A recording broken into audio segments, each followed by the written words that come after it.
What's up, fight fans? In today's video, Dana White finally made that big announcement he promised. Kansas City. I'm announcing Kansas City now. And honestly, a lot of fans are disappointed Shah Ali made a statement. My life has completely changed over the last year. Plus, Ian Machado Gar just took another wild short-notice fight. Same story, different beast, Rato Moano, and Gilbert Burns Crui taunted the fans. Plus, Zabit Magomedsharipov continues to captivate the MMA world, and finally everyone's still talking about Topuria versus Makachev, but now Demetrius Johnson jumps in. But I think, why not just have him versus Arman Shurikian? So without further ado, let's get started. Just yesterday, Dana White teased a huge fight announcement and fans were waiting on edge. And finally, he made it official. Merab Dvalishvili will defend his title in a rematch against Shah Ali. This matchup felt expected, but many fans were still hoping for something else. 316. UFC 316 is at the Prudential Center in New Jersey, June 7th, and the main event is Merab versus Sugar Sean O'Malley. Rob's on a 12-fight win streak. He has the bantamweight record for win streaks, all time. Most takedowns landed, most control time, etc., etc. Merab is on a roll. Sean's coming back. And let's be real, fans aren't crazy about rematches where they already know what's going to happen. Most believe that Merab will once again shut Ali down and keep the belt around his waist. Sure, hypothetically, Sean could pull off a win. But few believe in that scenario at this stage. It's difficult to envision any opponent defeating Merab in a 5-round fight. The guy is a human tornado with endless cardio, and nobody's figured out how to shut him down yet unless someone lands a miracle shot early. He's just going to drown them in pace. Here's what some fans are saying. One fan wrote yet another example of the UFC's protection and favoritism toward Shah Ali. He has done nothing to deserve this since he lost to Merab the first time. Another wrote the fight no one wanted to see again got made. Dana's really missing the mark lately, Fredo wrote. Not much different from the first. Sean should have gone to Dagestan for 2 to 3 years. Jokes aside, Sean and his team are a really smart team. I don't see them rebooking this fight if they didn't have a solid plan. Looking forward to it either way. Another fan added, it might as well have been an April Fool's joke. Who cares about this? UFC still can't get a fight for their best active fighter Ilya, or make John Jones fight again. Very poor show. Shah Ali recently revealed how his defeat to Merab forced him to completely change his approach to fighting. Dude, I'm so excited for this fight. Sugar Shane versus Merab 2 is happening, and I don't think people are going to be too happy about it. My life has completely changed over the last year. Last time I fought him, I was 29. I'm 30 now. I'm a grown man. I have hair on my chest now. I quit smoking weed too. I haven't gamed either. I quit gaming.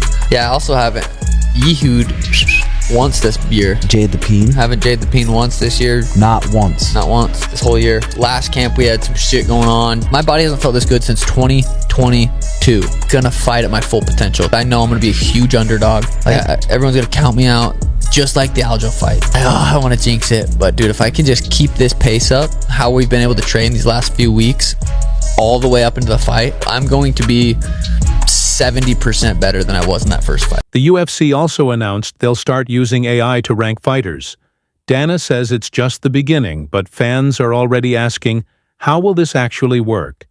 And one big question stands out. If the AI does its job right, will John Jones even make the list? How it might affect Jones's ranking, especially given his controversial career. Don't worry, my friend. AI will be here soon, and this will all be fixed. We get all these bums that know nothing about fighting out of this shit and get AI in here, and we can fix all these rankings. John Jones is the #1 pound-for-pound fighter in the world. It's undebatable. Anybody who even tries to debate this with me, you're just hating on John Jones. These are facts. Undebatable. The baddest dude to ever walk the face of the earth in combat sports. What's up, everybody? UFC and Meta just signed a massive long-term partnership. Meta will now become UFC's first ever official fan technology partner. This is great news for UFC fans. Why? We started to work with Meta to create a new fighter ranking system that will debut later this year, thank God. Ian Machado Gary takes a huge risk. Gary just shocked the MMA world once more, accepting a short-notice fight against dangerous Brazilian knockout artist Carlos PRZ. The two will face off on April 26th in Kansas City. But this isn't the first time. The Irishman steps up on short notice. At the end of last year, he accepted a fight against Shavkat Rakhmonov with only 3 weeks to prepare, and even though he lost by decision, Gary became the first fighter to go the distance with Nomad and give him a real test. Now he's doing it again. Right, it's official. You've got a new main event, Kansas City, Missouri, me versus Carlos Prates, April 26th. I'm excited. Why? The UFC go, we need someone. Who do we need? Who do we call? You call me. Why? Because I'm a real fighter who wants to fight the best in the world. I'm going to show everybody how good I am. Carlos Prates is awesome, but this is my world. I love to fight. There's nothing more I love in this world than fighting. Missouri, Kansas City, let's go. Ireland, get your tickets, get your flights. Brazil, get your tickets, get your flights. And Brazil, desculpa, vocês têm 2 brasileiros nessa luta. Vamos lá.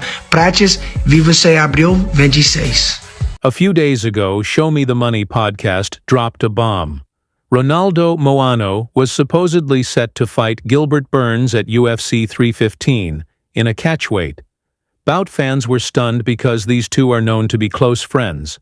But here's the twist: the whole thing turned out to be an April Fool's joke. And later on, MMAfighting.com included it in a roundup of other MMA April Fool's pranks.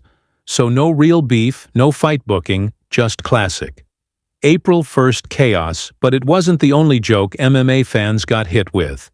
Cage Warriors claimed Michael Bisping was returning to fight Dario Bandi. Total troll move. Tyson Fury as James Bond. Yep. Fury announced he'd be the next 007, replacing Daniel Craig. Also at 40 years old, Ben Askren joked he was joining the University of Iowa wrestling team. That one got people real confused. The MMA world can't stop buzzing about a potential super fight between Ilia Topuria and Islam Makhachev. Fans everywhere are demanding this matchup, while some analysts are pushing for another explosive option: Topuria versus Charles Oliveira. But recently, MMA legend Demetrius Johnson weighed in with a different perspective. He believes Arman Tsarukyan should be Topuria's next opponent. Johnson argues that Arman's style, speed, and toughness would push Topuria to his limits and prove whether he's truly ready for a champion like Islam. I would like to see Islam get the opportunity to fight for that 130-pound belt. Let's say Bilal Muhammad keeps it, beats Jack Mandela. Then I think you have to do, you can do the rematch between Charles versus Islam and have Arman Tsarukyan fight Ilia Topuria. You also still have Dustin Poirier there. You have Max Holloway's there now. You have Paddy Pimblett. I mean, there's so many different, fights you can make in the 155-pound division. But I think the biggest thing that's on the radar right now is Ilia Topuria coming to 155, changing his name to the Legend, and I would like to see him be tested at 155. I know a lot of people think he should get an immediate title shot, but I think right now just have him versus Arman Tsarukyan run it. Right? That'll be a great fight. Arman Tsarukyan was the next person to get the title shot, but he got injured, and so the UFC said they want to see him prove himself, 155 before he gets that title shot. Here's a perfect example: Arman Tsarukyan versus Ilia Topuria. Let them run it, and then if you want to keep Islam Makhachev busy, you give him Charles Oliveira, or you can give him somebody else they see fit who can fight for the championship. How much of a problem is this going to be if they can't get Makhachev to fight him? I think Dana should just do Dana stuff and just say, hey, Islam, if you don't want to fight, you're stripped. He's done that. That is in Dana's repertoire. Ilia Topuria. That Islam doesn't want to fight him? I mean, if not, why is it not happening then? I don't know what the pushback would be. I got it for you. Oh, tell me. I actually have it for you. Islam Makhachev, look at his resume right now.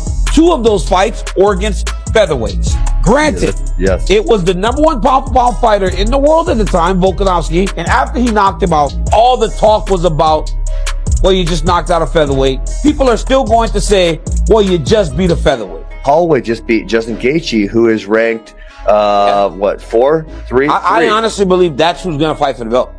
I believe it's going to be Gaethje. Yeah. Gaethje lost 2 fights ago, though. If I'm Team Makhachev, I'm asking for Justin Gaethje because that's a big name fight. I hate it. Why? He lost to Holloway, and Topuria just put down Holloway in very impressive fashion. I don't even think this is a hard argument. I think Topuria is really. He's undefeated, beat legends. Give him the shot.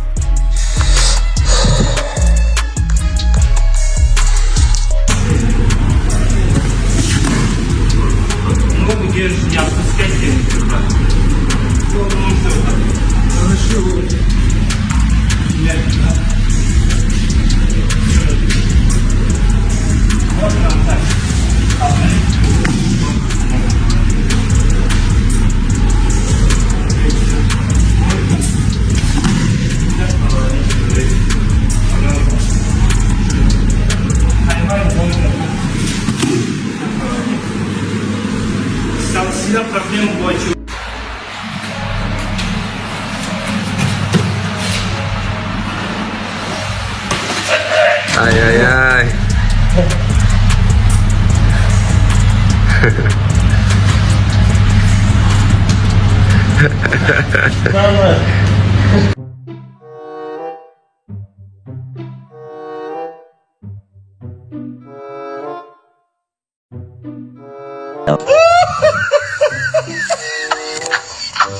If you subscribed, don't forget to drop a like. Thanks in advance for the support.